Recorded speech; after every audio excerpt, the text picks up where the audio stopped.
او دا اجازت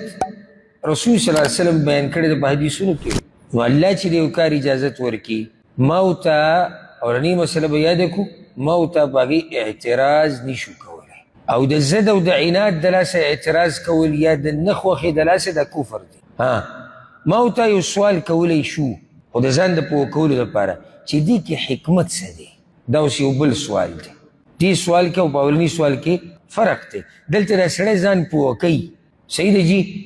الله خو اجازت ورکړی دی، شریعت کې مسله راغلې ده، خو چې ولې به دې نارینه ته د دې اجازت میلاو شوی په دې مې پوه که. دا اوس یو سوال دی د ځان د پوه کولو لپاره، بې جایز دی. خو که سوال کوي به طور د اعتراض، دا خو اعوذ بالله کله انسان کفر ته رسوي. نو اول خو به دا خبره غاړې ته کیږو چې دا جودیسي او دا یو موږ پښتانه او هغوی انکیان او هغه پنجابیان او هغه عربیان او هغه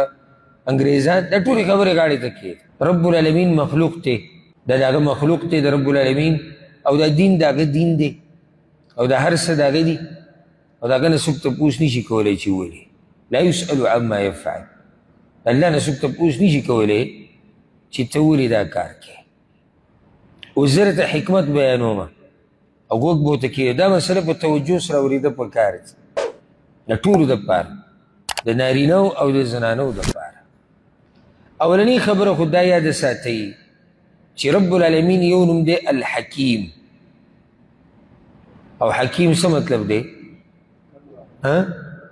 حکمت والا، په هر کار کې، په هر وینا کې، په هر خبره کې د رب العزت حکمت دی. او دا د الله د شان سره نه ښایي چې الله دې یو فیصله وکړي، یو کار وکړي، یو خبره وکړي او په هغې کې د حکمت نه وي. بلکې زموږ په منځ کې د هوښیار سړي نښه دا ده په دې مخلوقاتو کې، په دې انسانانو کې د هوښیار سړي نښه دا ده چې دی یو کار کوي نو په هغې کې څه وي؟ په هغې کې حکمت وي. لکه ته د یو کس نه تپوس وکړي ته چې ماښام دلته راځې، ته مازدیګر ولې نه راځې؟ نه بل کس تا ته دا ووایي وایي دا هوښیار سړی دی، دی چې ماښام راځي او مازدیګر نه راځي نو په دې کې به هم څه خبره وي. ولې ځکه چې دا سړی هوښیار دی او د ده سره دا د قمقل کارونه او قمقلې خبرې او بې حکمته کارونه د سره نه ښایي. نو بیا سم خیال دی د الله په باره کې چې رب العزت به داسې څه خبره وکړي چې هغه به د حکمت نه خالي، یا به داسې څه کار وکړي چې هغه به د حکمت نه خالي. په دې کې بې شماره حکمتونه دي، بې شماره حکمتونه دي. زه درته یو څو شمارم چې رب العزت چې دا د یوې ښځې نه زیاتول 2 3 4 پورې کول روا کړي دي، نو په دې کې حکمتونه. اولنی حکمت هغه دا دی په دې سره امت ډېرېږي، په دې سره امت ډېرېږي. سره به چې امت څنګه ډېرېږي؟ ښځې ډېرېږي، ته امت ډېرېږي. ښځې چې ډېرې شي بچي ډېرېږي. دې باندې خو رسول صلی په حدیث کې امر کړی دی او دا مسله یې بیانه کړې ده چې د داسې زنانه سره واده وکړي چې بچي ډېر راوړي. خو د عقل خاوند چې صحیح عقل ول الله ورکړی بغیر د دې نه چې شریعت ته واپس شي، دا مسله په دې مسله باندې هغه پوه وي چې که غواړي یو قوم زورور شي، یو امت تکړه شي او د دشمن مقابله وکړي، چې دا قوم ډېري، دا خلک ډېري. که تاسو خیال کړی یو کور کې 8 رونه دي، 7 رونه دي، 10 رونه دي، او په یو کور کې 2 رونه دي، فرق یې به دی که نه دی؟ لوی فرق، لوی فرق. ډېر خلک دغه کور ته په زړه کې ډېرې خبرې لري دا چې پکې 10 رونه دي، خو دا چې غلي ناست او څه ورته ویلی نه شي څه د لاسه، ځکه چې هلته کسان ډېر دي. هغه چې یو دی یوازې دی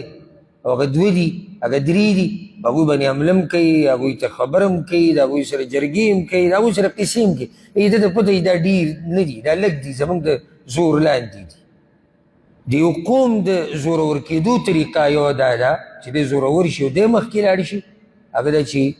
د امت افراد ډېري، دې خلک ډېري.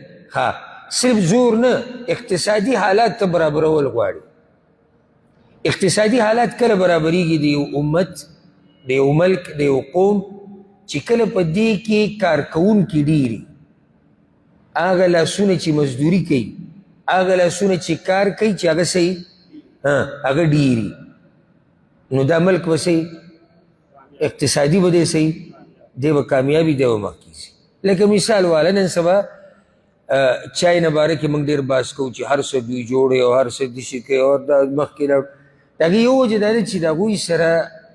هغه خلک چې هغوی مزدوري کوي او کار کوي هغه ډېر زیات دي په کورونو کې دننه د هغوی چې کومې زنانه ناستې دي او بوډاګانې او بوډۍ دي هغوی ته هم څه کار حواله کړی هغوی هم په یو کار کې لګیا نو اوس وګوره هغه ملک ته چې هغه د دنیا په هغه غټو ملکونو کې دی چې د هغه خبره اورېدی کېږي د هغه فیصله خلک مني هغه سره یو زور او طاقت دی ولې ځکه چې د هغه سره کار کوونکي ډېر دي اقتصادي حالات یې برابر دي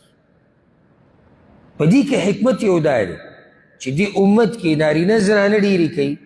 ودونه ډېر کوي بچي به ډېر کېږي اقتصادي حالات به برابري اوس بعض ملکونه داسې دي بعض ملکونه هغوی باقاعده د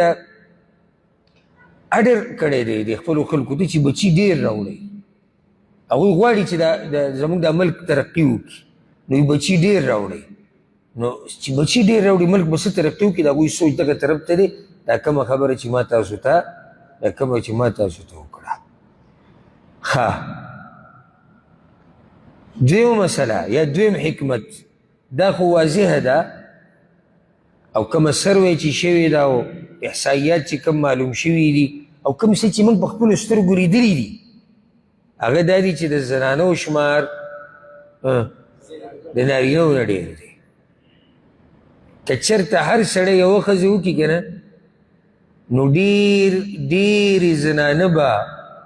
په دې امت کې په دې قوم کې په دې ملک کې په دې علاقه کې هغه بې واده پاتې کېږي دا یقیني خبره ده ښه یو سړی بې واده دې پاتې شي که نه څه لازم خو نه چې هر سړی به دوه درې څلور ښځې بې واده دې پاتې شي د موږ ورسره سویمه موږ وایو رب العالمین هر هغه لار بنده کړې ده چې هغه معاشره خرابوي دومره حکیم ذات کله چې زنانه په کور کې پاتې شي او دا واده نه شي که نه دې کې یو څو نقصانات دي خو غټ یو نقصان هغه دا دی یو غټ نقصان دا دی چې د دې ښځې به بیا څوک نه وي چې د دې خیال ساتي د دې جوړه د دې جامه د دې کور د دې ضروریات هغه پوره کوونکی به څوک نه وي ها یو کس ما ته وایي چې پلار یې شتي وروڼه یې شتي ګوره پلار او وروڼه دا ګوره دا خپله لور او خور دا یو وخته پورې ساتي دا حقیقت منل پکار دی بیا چې کله دا وروڼه ودونه وکړي که نه او ښځې راشي او بچي شي نو بیا دا خور غریبه چې کور ته راځي نو بعض پکې هغه وي چې د راتلو سره بیا دغه خبره د هغوی په منځ کې روانې ده ټوس ټوس کوي چې دا به کله ځي او دی به پوځ راوستي بعض پکې داسې کله ګورې حالات دې ته ورسي چې یو لور او زه دا نه یم چې واده شوي نه وي واده شوي به راته وویل او راشي د پلار کور ته او شپې ورځې ډېرې تېرې کړي نو ګوره کله داسې هم شوي دي چې بیا بعض مور پلار خپلو کې باز کوي چې دا به واپس کله ځي که چې بچي دي او دا دي او دغه دي او زموږ ځان له خپلې خرچي دا هغه بچی دی د دوی چې د دوی نه پیدا دي همیشه دپاره یو زنانه څوک داسې نه ساتي او که ساتي هم ډېرې طعنې ول ورکوي او غریب خپله خبره هم نشي کولی که خیال هم کړی په بعضو کورونو کې چې یو زنانه پاتې شوې ده واده نه دی شوی نو د دغه کور هغه ماشومانان هم دې ته خبرې اورېده او ته غلي ناست دی ولې غلي ناست دی چې دا وایي که څه ووایم که اوس څه ویمه او د دې وړو هغه پلار چې د دې ورور دی که هغه راته ووایي چې ته زما دا خورې ته خو ناسته زما رزق دی ته لا زما بچو ته خبرې کوې ته زما ښځې ته خبرې کوې یاده که دا خبره څومره خیال چې خاوند د ښځې ساتي که نه دومره خیال د زنانه د ځمکې په دې مخې څوک نشي ساتلی دا زنانه چې راواده شي دې سړي ته او دی د هغه ورځې نه په منډه کې شي او د مرګه پورې دی دکه د دې ښځې ضروريات پوره کوي، د دې ښځې د بچو ضروريات پوره کوي، د دوی د خوشحالولو کوشش کوي، د دوی د هر قسم سهولت دپاره منډه وي. دا خیال به یې څوک وساتي؟ ها یاره ویې خبره دا ده، یو کس ماته دا ووایي چې موږ خپله خور لور په دویمه درېیمه څلورمه نه ورکوو، کور کې دې پاتې شي. د دغې نښه دا دی چې کور کې پاتې شي. دا خبره مې چې ته اورېدلې که نه؟ د دغې نښه دا ده کور کې، زه کور کې پاتې شو. زه تاسو نه سوال کوم، یو زنانه ده هغه د داسې خاوند سره ژوند تېروي. زه را مثلا تفصیلا بیانوم ځکه چې دا مسله زموږ معاشره کې د افراط او د تفریط ښکار شوې ده. چا زیاتی کړی دی، چا کمی کړی دی. یو زنانه ده هغه داسې خاوند ته واده شوې ده چې د هغه بله ښځه شتي، او یو زنانه واده شوې نه ده، بوډۍ شوې ده، په کور کې مشره شوې ده. دې دواړو په ژوند کې به څه فرق وي که نه وي؟ ښایسته ژوند د کمې وي دی چې کور کې زړی شوي، نه چې واده شوې ده بل خاوند ته او د هغه بله ښځه شتي. بل یو فرق هم نه ذکر کوم درته زه، صرف دا یو یاد ساته، د هغې بچي شتي او د دې بچي نشتي. دویمه هغه بیا هم د خپل کور د چت لاندې ناسته ده، کور یې دی، صحیح ده چې هغه دویمه ښځه د سړي یا درېیمه څلورمه ده، خو خپل کور یې دی، وایي خلکو ته دا زموږ کور دی. دا غریبه خو چاته دا هم نشي ویلی چې دا زما کور دی، خو د هلکانو کور دی، ورونو کور دی. که نه دا خبره زما غلطه ده؟ نو فرق دی په دې کې. اوس د زنانو عدد ډېر دی، شمار د هغوی ډېر دی. طریقه دا ده چې زنانه کورونو کې پاتې نه شي. د هغې یو طریقه دا چې نارینه ودونه ډېر وکړي، او چې نارینه ودونه ډېر وکړي نو کورونو کې به زنانه ډېرې نه وي. د قیامت دا نښه رسول وسلم ذکر کړې ده چې زنانه به ډېر، او دا د اوس نه شروع شوې ده. یعنې په هر کور نظر واچوه، شاذ و نادر به تا ته داسې کورونه میلاو شي چې به یې کې به هلکان ډېر، نور په هر کور کې د نارینهو نه زیات زنانې. که چېرته بازار ته لاړې، یو سړی به روان وي، شاید ورپسې 12 زنانه روان وي.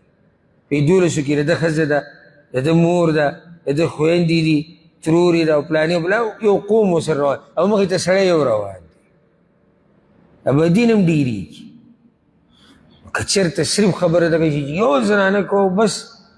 ډېرې زنانه به په دې امت کې څه شي، هغه به په کورونو کې پاتې شي.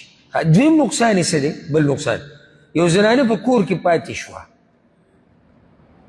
د دې امکان شتي که نه چې شیطان دا په څه طریقه ګمراه کړي او دا په زنا کې واقع شي؟ که نه امکان یې نشتي؟ شتي. نو کیدی شي د زنا یو دروازه په کلي کې او په معاشره کې او په علاقه کې کولاو شي او ټوله معاشره د تباه او برباد کړي. د دې نښه دا نه وه دا چې برید تاوال راته وهل چې موږ په دویمه او په درېیمه او په څلورمه لور نه ورکوو، او نن دا حال دی. د دې نښه دا نه وه چې دا زنانه د یو چا په نکاح کې پاکه صفا ناسته وې او خپل بچي وې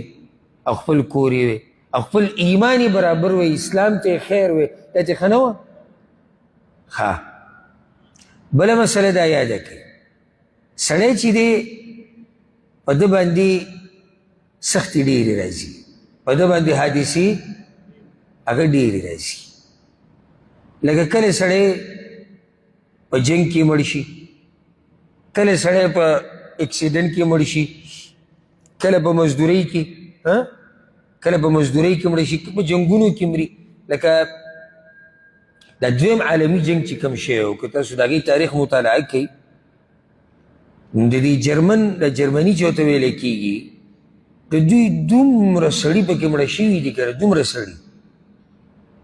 چې بیا چې کم پاتې وو، کم سړي چې پاتې شوي او کمې زنانه چې پاتې شوي، هغوی چې شمار وکړو نو د یو په مقابله کې 4 5 6 زنانه پاتې شوي، یو به نارینه و 4 5 د په مقابله کې پاتې شوي. نو بیا جرمني دا فیصله کړې وه، حکومت ته طرف نه دا ویلي، د هغوی په قانون کې د یو نه زیات واده دا منع و. د دې جنګ نه بعد هغوی اجازت ورکوي نارینه ډېر ودونه هم کولی شي. رب العالمین هسې دې اجازت نه دی ورکړی، ځکه چې یو خو سړي هسې لږ دي او جنګ وشو. په جنګ کې ښځې لګېږي که سړي؟ خو سړی لګېږه هغه لږو کې هم باز مړی شو اوس به څه کې دا دومره ښځې چې پاتې شوي دي دا په کورونو کې ناستي هسې به نو دې مسلې ته سوچ کوه ښه ګاډي څوک چلی په روډونو باندې اکثر نارینه یې چلی دا موږ چې په مخه اورو په دې فیسبوک کې او په دې نټ باندې چې هغه ځای کې سکوټر اکسیډنټ وکړو سړی مړ شو او ګاډی واوړېدو دومره خلک پکې مړه شو او هلته حادثه راله موټر کې خلک مړه شو اکثر څوک مري نارینه مري دا په دې مزدورۍ کې چې مري د چت نه راولېدو دیوال پې راولېدو پلانې کار شو پلانې څوک مري نارینه مري دا چې د پردي ملک نه په تابوت کې مړه راوړي دا څوک دي دا نارینه دي نو نارینهو ته حادثې ډېرې راځي په نسبت د زنانه ولې زنانه خو کور کې ناسته اکه چېرته کله ناکله د کور نه ووته کیدی شي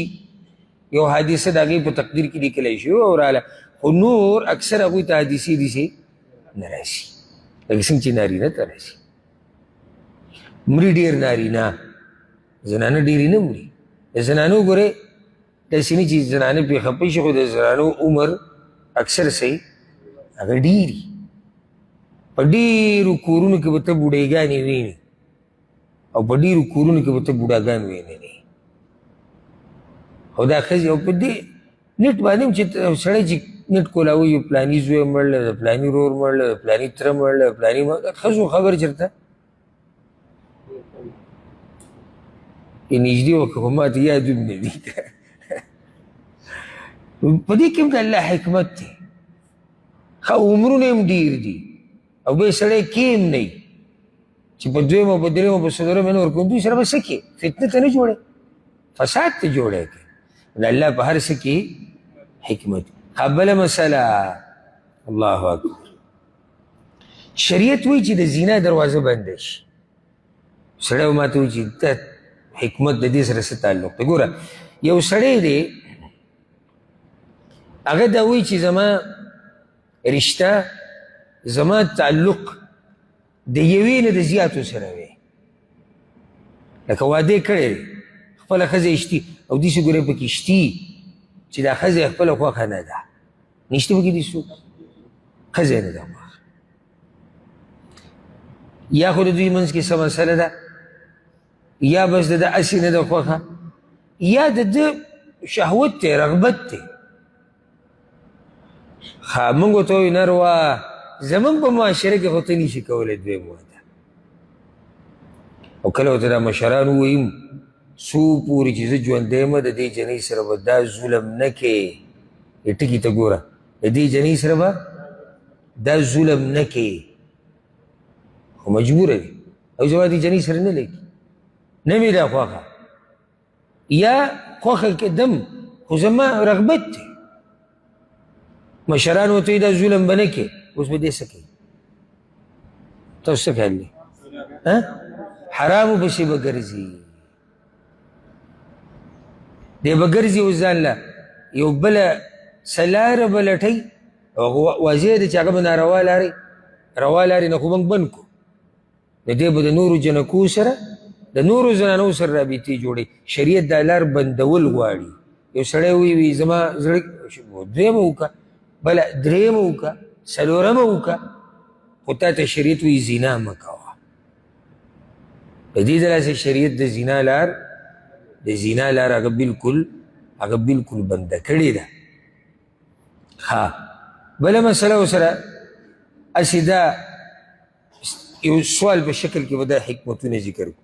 یو سړی دی ښځه یې بیماره ده او داسې بیماره ده چې عمري بیماري پرې ده دا سړی به څه کوي دی به ورسره هم سر ته ناستي او کلمې به ورته وایي او اخري دا 3 قل به ورته په مخه وایي او چوپ کوي به پرې عمري بیماره ده یو سړی دی